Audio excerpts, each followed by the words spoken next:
Saya nggak suka bisnis MLM. Oke, bisnis ini negatif bagi saya. Mungkin Anda pernah mendengarkan hal seperti ini. Atau bisa jadi Anda sendiri memiliki image negatif terhadap bisnis ini. It's okay, no problem.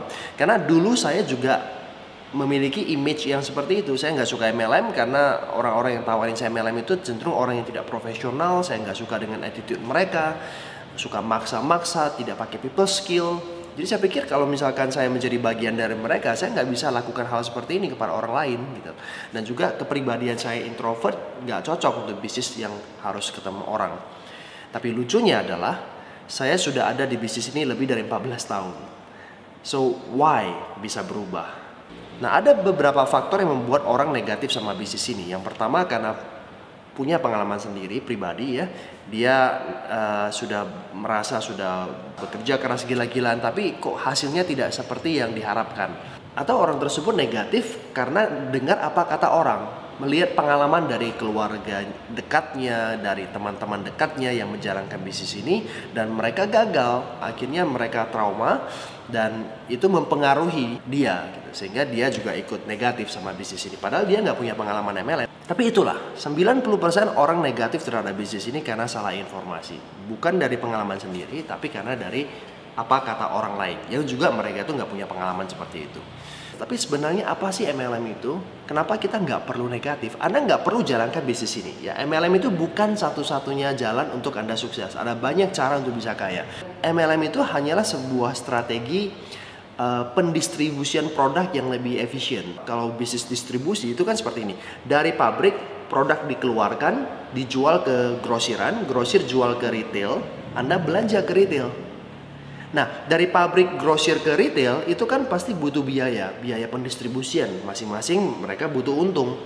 Misalkan dari pabrik itu harganya 40.000, sampai ke tangan Anda bisa 100.000 atau lebih.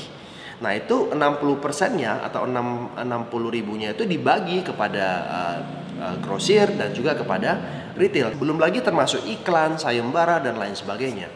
Network marketing cut grosir dan cut retail, di mana Anda sebagai konsumen juga sebagai distributor bisa langsung belanja ke supplier gitu, ke pabriknya, sehingga keuntungan yang 60% itu dibagi kepada Anda dan tim Anda. Makanya kenapa orang-orang yang jalankan bisnis MLM bisa mendapatkan trip jalan-jalan, bisa dapat bonus besar. Itu pembagiannya dari mana sih?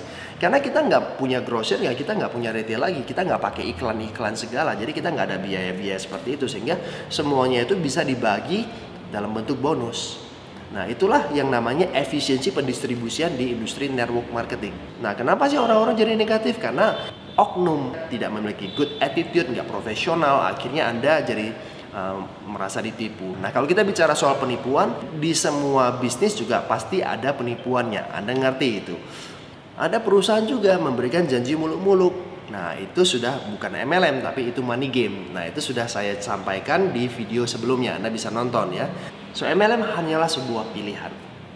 Anda tidak harus membencinya, Anda tidak harus negatif kalau Anda tidak tertarik untuk menjalankannya. Sama seperti saya memilih karir arsitek, saya tidak memilih dokter. Dokter uangnya banyak, tapi saya tidak memilih dokter, saya memilih arsitek karena itu bidang saya. Tapi saya tidak harus membenci karir dokter. Sama juga dengan bisnis MLM. Anda tidak harus benci dengan MLM kalau misalkan Anda memilih bidang lain untuk dijalankan. Karena MLM hanyalah sebuah bisnis. MLM itu bukanlah satu-satunya cara untuk bisa sukses.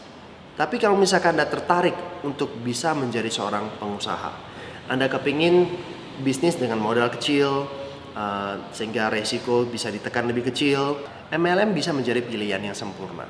Dan yang paling penting di MLM Anda bukan hanya sekedar mendapatkan uang, tapi ada pengembangan dirinya, ada sekolahnya yang akan membimbing Anda untuk bisa menjadi profesional.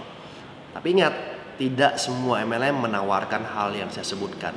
Anda perlu memilih dengan bijak, Anda perlu pelajari. Apa sih yang ditawarkan oleh perusahaan MLM tersebut selain uang? Apakah ada program pendidikan berkesinambungan, pengembangan diri yang dilatih, pendidikan dalam bentuk audio, video, seminar-seminar yang berkesinambungan? Sekali lagi, Anda nggak perlu benci dengan bisnis MLM, Anda nggak perlu negatif dengan bisnis MLM, karena MLM hanya sebuah strategi efisiensi pendistribusian saja. Oke, so see you next time.